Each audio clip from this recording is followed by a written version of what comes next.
हम सबके हृदय में विराजित परम पूज्य भारत माता वाग्देवी माँ सरस्वती भारत में ये अप्रैल माह का शुभारंभ हुआ है और विभिन्न विद्यालयों में नए सत्र का शुभारंभ हुआ है। अप्रैल माह की शुरुआत और नया सत्र एक हम सबके जीवन में एक नई चेतना, नई ऊर्जा, नई प्रेरणा और नई संकल्प शक्ति लेकर आती है। हमारा बच्चा, हमारा स्टूडेंट नई क्लासेस में प्रवेश पाता है, नए विकास के पथ पर अग्रसित होता है। हमारे किसान की फसल भी इस समय कटती है, समृद्धि उसके द्वार पर दस्तक देती है, तो एक मन सहज रूप से उल्लसित होता है, उत्साहित होता है। एक नई ऊर्जा की, नई आह्लाद की, एक नई मस्ती का संचार हमारे जीवन में होता है। ये और देखिए कितनी कितनी बातों को समायोजित करता है। 2 अप्रैल को हम बात करें तो आंजनेय वीर हनुमान जी की यात्रा निकलती है। इस जिले में एक नया कार्य हो रहा है, पिछले कई सालों से चल रही है। उसे एक नया समाज को एक वातावरण दिया है, एक नया स्वतः स्फूर्त लोगों का। कोई इनवाइट नहीं करता है, कोई निमंत्रित नहीं करता है, कोई प्रेशर नहीं होता है। शहर के हजारों लोग 2 अप्रैल को अपने घर से निकल पड़ते हैं और हनुमान यात्रा में सम्मिलित होकर, सहभागी होकर पुण्य के सहभागी बनते हैं। आज क्यों हनुमान जी की इतनी प्रतिष्ठा है, क्यों घर घर पूजा हो रही है, क्यों उन्होंने अपने जीवन में निस्वार्थता का मार्ग अपनाया, निरहंकारिता के पथ पर अग्रसित हुए। उन्होंने अपने जीवन को धन लिप्सा, पद लिप्सा, यश लिप्सा, जो सामाजिक जीवन के 3 प्रमुख विकार हैं, उनसे मुक्त रखा और एक सामाजिक राजनीतिक कार्यकर्ता का जीवन कैसा होना चाहिए, हनुमान जी उसकी सर्वोच्च प्रेरणा बने। हनुमान जी एक वो संत भी हैं, योद्धा भी हैं, परम बुद्धिमान भी हैं, बलवान भी हैं, ज्ञानवान भी हैं, भक्ति शक्ति और विवेक से युक्त भी हैं। उनके मन मस्तिष्क में निरंतर भगवान राम का काम चलता है। जिह्वा पर भगवान राम का सतत नाम रहता है, न रुकते हैं, न थकते हैं और हृदय उनका भगवान राम का पावन धाम है। इस प्रकार हम देखते हैं हनुमान जी भगवान राम के नाम, काम और धाम का एक अद्भुत समन्वय है। उन्होंने वास्तव में राम काज के मर्म को समझा। राम काज करिबे को आतुर, हनुमान जी के जीवन का मंत्र ही है, राम काज कीने बिना मोहि कहाँ विश्राम। तो राम का काज कोई पर्टिकुलर व्यक्ति का नहीं है। जिसकी पत्नी का हरण हो गया, सीता उसके खोज में लंका पहुंच गया, अशोक वाटिका जला दी, अक्षय कुमार को मार दिया। हनुमान जी के लिए राम का काज यानी राष्ट्र का काज। राम और राष्ट्र परस्पर पूरक हैं, एक दूसरे से अभिन्न और अविभाज्य रूप से जुड़े हुए हैं।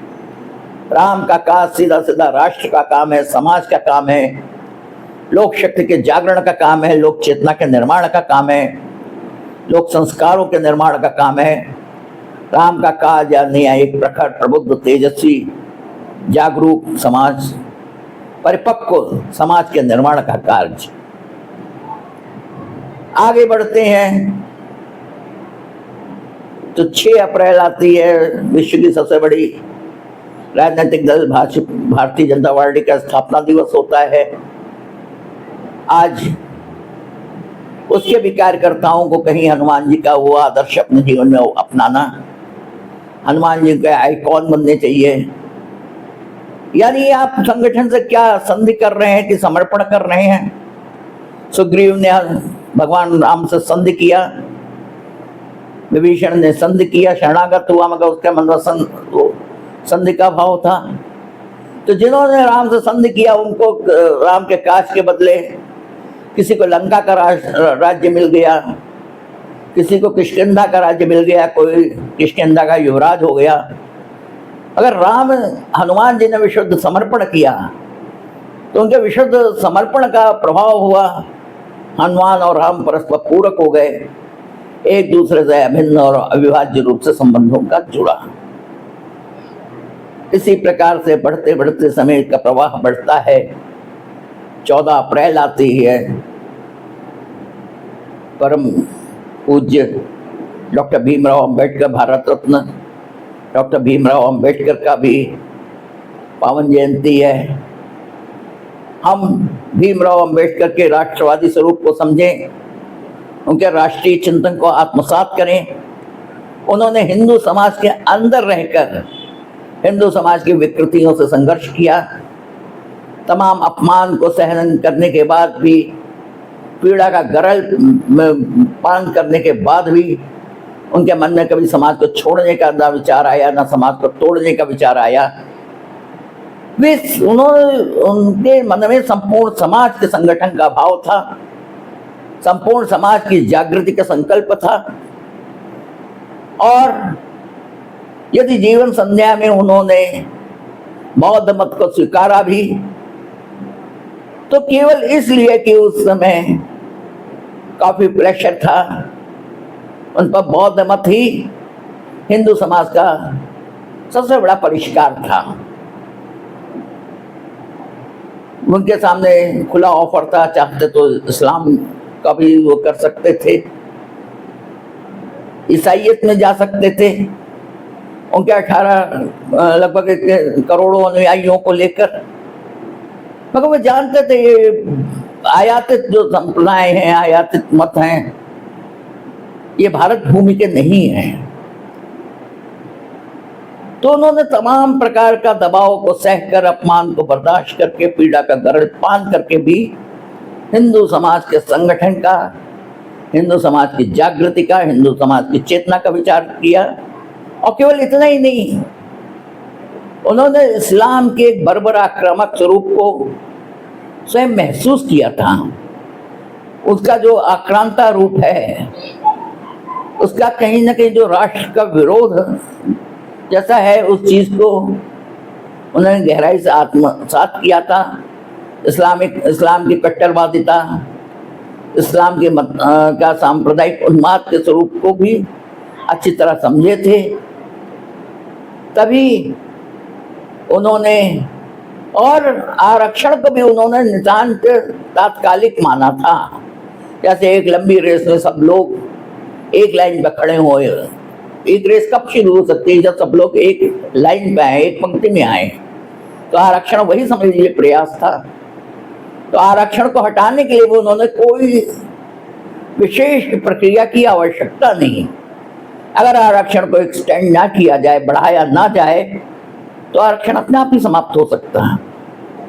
तो ये उनकी राष्ट्र, भारत की सनातन संस्कृति, कालजयी जीवन मूल्यों से हमारे डॉक्टर भीमराव अंबेडकर जी गहन रूप से अनुप्राणित थे। और इसी प्रकार से आगे बढ़ते बढ़ते आगे परशुराम जयंती भी आएगी, देवर्षि नारद जी की भी जयंती आएगी। ये अप्रैल माह आदि शंकराचार्य की भी जयंती आएगी।